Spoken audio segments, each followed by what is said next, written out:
पीढ़ी हैं बहुजन समाज में, पार्टी बनाने वालों में हम बहुजन समाज पार्टी के। हम आज से नहीं, 1978 में हम पहली बार मान्यवर कांसीराम से मिले, तो तब से हम बहुजन समाज पार्टी, और मान्यवर कांसीराम के मरने समय तक हम उनके अंत्येष्टि में जो निगम बोध घाट पर हुई थी उसमें तक हम गए थे। तो इसलिए ये कोई कहता हो गलतफहमी का शिकार है, और मायावती को यह जिम्मेदारी लेनी पड़ेगी। यह समाज पूछेगा कि आप जो है, जब देश लड़ रहा था संविधान बचाने के लिए, जब देश लड़ रहा था देश बचाने के लिए, जब समाज लड़ रहा था कि जो बाबा साहब को बचाने के लिए, तो आप जो है यह मत सोचिए कि आप अकेले लड़ रही हैं तो लोग नहीं समझ रहे हैं। आप अकेले लड़ रहे हैं किसके बल पर? क्या आप जीत पाएंगी एक भी बहुजन समाज पार्टी? उत्तर प्रदेश की 80 सीटों में कौन सी सीट है जो मायावती जीतने जा रही है? चीज जो 12% अब की बार हो सकता है वो 2-4% में बदल जाए। अब की बार देखना कि 70% जो 12% में जाएगा अब की बार, ये जो है विपक्ष में इंडिया गठबंधन के साथ है कि जो जाटों की वो राजनीति कर रही हैं। मैं तो उनसे पूछ रहा हूँ, जितने लोग बसपाई हैं, जो लोग सुन रहे हैं, कि कम से कम सभी बसपाइयों को आज की तारीख में यह जिम्मेदारी लेनी पड़ेगी कि आप जो है संविधान खत्म करने वालों के साथ आप खड़े होंगे, या संविधान, और निश्चित तौर से जिस तरह से मायावती जी जो कर रही हैं वो संविधान को खत्म करने में मुझे कोई गुरेज नहीं है कहने में कि मायावती संविधान तोड़ने वाली है। मिशन अब नहीं रहा। मिशन जब तक मान्यवर कांसीराम थे तब तक, जब तक बहुजन समाज था तब तक वो मिशन था। जब से सर्वजन समाज हो गया तब से वो मिशन से हट गया। तो चुनाव ना लड़ा, मिशन चला लेना। जब वो कहते हैं पार्टी नहीं है मिशन है, तो चुनाव क्यों लड़ रहे हैं? इलेक्टोरल पॉलिटिक्स में आके क्यों बहुजन समाज को गुमराह कर? हर लोकसभा सीट पर अब ये बताओ कि बीएसपी सारे सीटों पर बंगाल में लड़ा रही है, बीएसपी साउथ में सारी सीटों पर लड़ा रही। आ कहाँ से रहा ये सब कुछ? क्या पहले जब तक बीएसपी सत्ता में थी 2012 से पहले, तब तक तो बीएसपी सारे राज्यों में नहीं लड़ा पाई थी चुनाव, और आज जो बीएसपी जो सारे राज्यों में चुनाव लड़ा रही है। तो ये हो कैसे रहा? इतना कैडर इनका मजबूत हो गया कि पूरे देश की 543 सीटों पर लोकसभा चुनाव लड़ा रही है।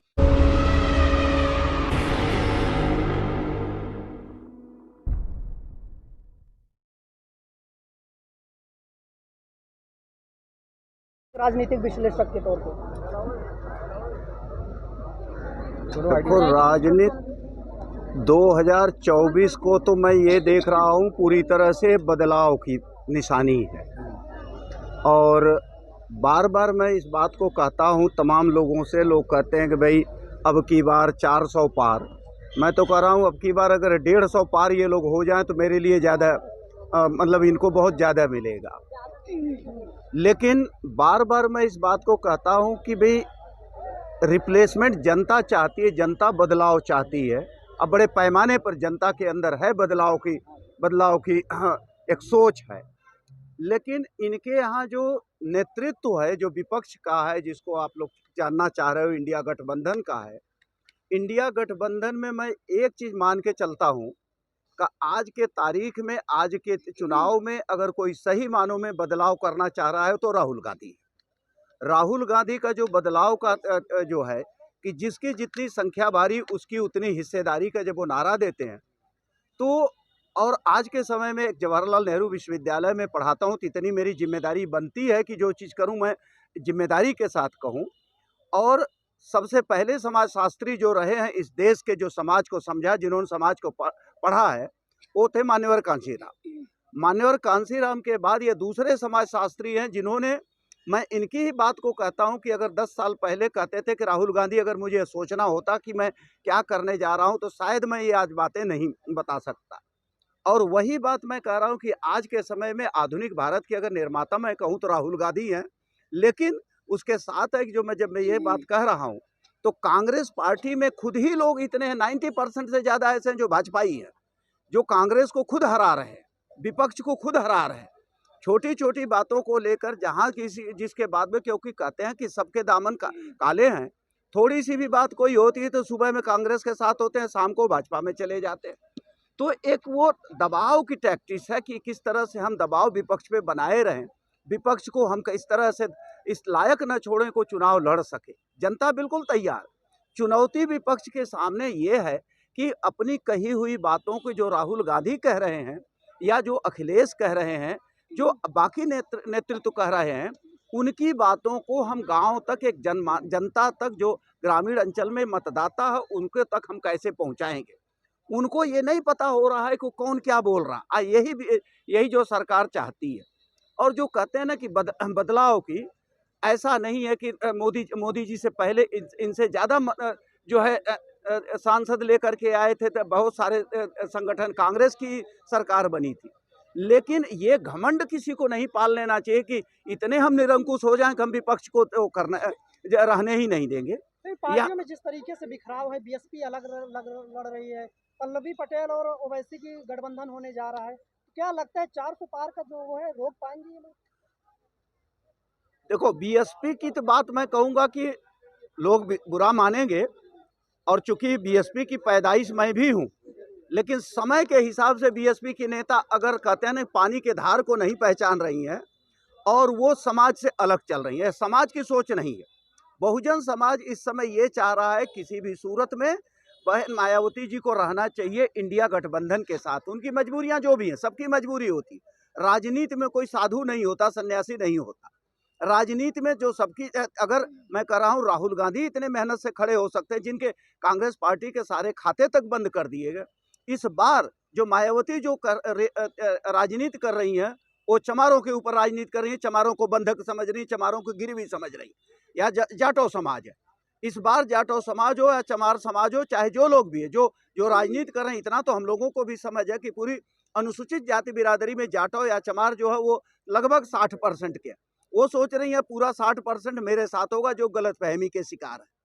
जैसे हम कह रहे हैं कि 80 से पहले जो भी रहा है यह समाज, चाहे जाटो बिरादरी कह लो, चमार बिरादरी कह लो, अनुसूचित जाति कह लो, जो भी कह लो, ये कांग्रेस का परंपरागत वोट रहा है। और इस बार संविधान कौन बचाएगा? संविधान मायावती तो नहीं बचा सकती।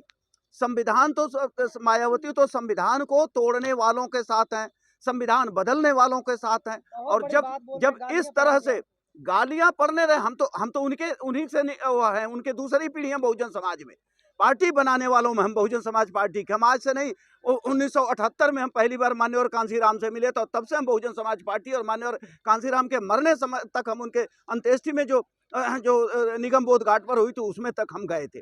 तो इसलिए ये कोई कहता हो गलतफहमी का शिकार है, और मायावती को यह जिम्मेदारी लेनी पड़ेगी। यह समाज पूछेगा कि आप जो है, जब देश लड़ रहा था संविधान बचाने के लिए, जब देश लड़ रहा था देश बचाने के लिए, जब समाज लड़ रहा था कि जो बाबा साहब को बचाने के लिए, तो आप जो है यह मत सोचिए कि आप अकेले लड़ रही तो लोग नहीं समझ रहे हैं। आप अकेले लड़ रही किसके बल पर? क्या आप जीत पाएंगी एक भी बहुजन समाज पार्टी? उत्तर प्रदेश की 80 सीटों में कौन सी सीट है जो मायावती जीतने जा रही? तुम लोग बता दो। हर जगह वो जुआ खेला जा रहा। दूसरी चीज, जो 12% अब की बार हो सकता है वो 2-4% में बदल जाए। अब की बार देखना कि 70% जो 12% में जाएगा, अब की बार ये जो है विपक्ष में इंडिया गठबंधन के साथ है कि जो जाटों की वो राजनीति कर रही हैं। मैं तो उनसे पूछ रहा हूं, जितने लोग बसपाई हैं, जो लोग सुन रहे हैं, कि कम से कम सभी बसपाइयों को आज की तारीख में यह जिम्मेदारी लेनी पड़ेगी कि आप जो है संविधान खत्म करने वालों के साथ आप खड़े होंगे, या संविधान, और निश्चित तौर से जिस तरह से मायावती जी जो कर रही हैं, वो संविधान को खत्म करने में मुझे कोई गुरेज नहीं है कहने में कि मायावती संविधान तोड़ने वाली है। ऐसे नेतृत्व को जितना जल्दी पतन हो जाए, जितना जल्दी यह पार्टी खत्म हो जाए, उतना ही दूसरे समाज के दूसरा नेतृत्व पैदा हो। एक बड़े मिशन को आप खत्म करने की बात कर रहे हैं। मिशन अब नहीं रहा। मिशन जब तक मान्यवर कांसीराम थे तब तक, जब तक बहुजन समाज था तब तक वो मिशन था। जब से सर्वजन समाज हो गया तब से वो मिशन से हट गया। पार्टी नहीं मिशन है क्या? बीएसपी वाले कहते हैं पार्टी नहीं, बीएसपी मिशन है। तो चुनाव ना लड़ा, मिशन चला लेना। जब वो कहते हैं पार्टी नहीं है मिशन है, तो चुनाव क्यों लड़ रहे हैं? इलेक्टोरल पॉलिटिक्स में आके क्यों बहुजन समाज को गुमराह के? बीएसपी ने टिकट बंटवारे किए हैं, उसमें साफ दिख रहा है दलित मुस्लिम समीकरण बिठाने की कोशिश हो रही है। वो उनके दिखाने से कुछ नहीं होता। वो कोई भी समीकरण दिखा लें, उनका समीकरण यही समीकरण है कि हर लोकसभा सीट पर, अब ये बताओ कि बीएसपी सारे सीटों पर बंगाल में लड़ा रही है, बीएसपी साउथ में सारी सीटों पर लड़ा रही। कहाँ से रहा ये सब कुछ? क्या पहले जब तक बीएसपी सत्ता में थी 2012 से पहले, तब तक तो बीएसपी सारे राज्यों में नहीं लड़ा पाई थी चुनाव, और आज जो बीएसपी जो सारे राज्यों में चुनाव लड़ा रही है। तो ये हो कैसे रहा है? इतना कैडर इनका मजबूत हो गया कि पूरे देश की 543 सीटों पर लोकसभा चुनाव लड़ा रही है। सीधे है कि वहां पर उनके उनके जो बहुजन समाज है उनके भावनात्मक उनका ब्लैकमेल किया जा रहा है। और एक बहुजन सवाल यहाँ पर बनता है कि अगर बीएसपी अकेले लड़ रही तो आप सवाल उठा रहे हैं, ममता बनर्जी उधर अकेले लड़ रही है, एक बार भी सवाल नहीं उठा रहे। ममता बनर्जी से हम वो उम्मीद नहीं करते थे जितनी मायावती से करते थे। ममता बनर्जी जो सर्वजन को प्रतिनिधित्व करती हैं, मायावती बहुजन का प्रतिनिधित्व करती हैं, मायावती दबे कुचले का प्रतिनिधित्व करती हैं, मायावती अनुसूचित जाति का प्रतिनिधित्व करती हैं। अब उन्हीं का था जिसकी जितनी संख्या भारी उसकी उतनी हिस्सेदारी। मान्यवर कांसीराम कहते थे मंडल कमीशन लागू करो वरना गद्दी छोड़ दो। वही लाइन ले रहे हैं कि जातीय जनगणना पर आजकल एक बार भी इतने के बावजूद वो कहीं पर भी टिक नहीं रही हैं। और इस बार जो वो गेम खेली वो चलेगा नहीं। विधानसभा में 403 के उत्तर प्रदेश विधानसभा में एक भी नहीं आए ना। एक आए रसड़ा से जो आए वो अपने बल पर वो भी वोट देना पड़ता है तो भाजपा को दे डाले। तो एक भी मैं कहूँगा नहीं। लोकसभा में 10 थे पिछली बार, अब की बार वो 0 होंगे। तो इसलिए वो गलतफहमी लोगों को पालना बंद कर देना चाहिए। और अभी जो हुआ है जो कुछ लोगों को, मैं कह रहा हूँ इस चीज़ में, मैं राजनीति में न पार्टी का न कुछ का।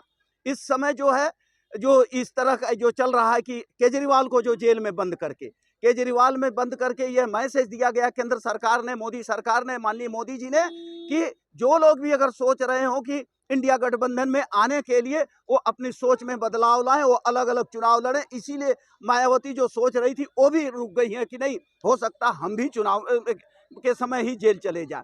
क्यों जेल चलते हो, डरते हो भाई? जब आप मायावती अपने आप को उत्तराधिकारी कांसीराम की कहती हैं तो कांसीराम ने तो कभी जेल से नहीं डरे। कांसीराम ने तो घर घर हर बहुजन समाज जो बनाया, जिन बिरादरियों का एक भी प्रतिनिधि तो नहीं था, जिन बिरादरियों जैसे पाल समाज है, पाल समाज को कौन पूछता था, या मौर्य समाज है, मौर्य समाज को कौन पूछता था, राजभर समाज है, राजभर समाज की राजनीति कहाँ थी। तो हर जातियों में जातीय जो छोटी छोटी जातियां थी तब समाज बनाने का जो काम किया बहुजन समाज मान्यवर कांसीराम ने। मैं कहता हूं कि मान्यवर कांसीराम ने सही अर्थों में जातीय संघर्ष को वर्ग संघर्ष में खड़ा किया और इसीलिए बहुजन समाज पार्टी सत्ता में। सवाल क्या लगता है कि इंडिया गठबंधन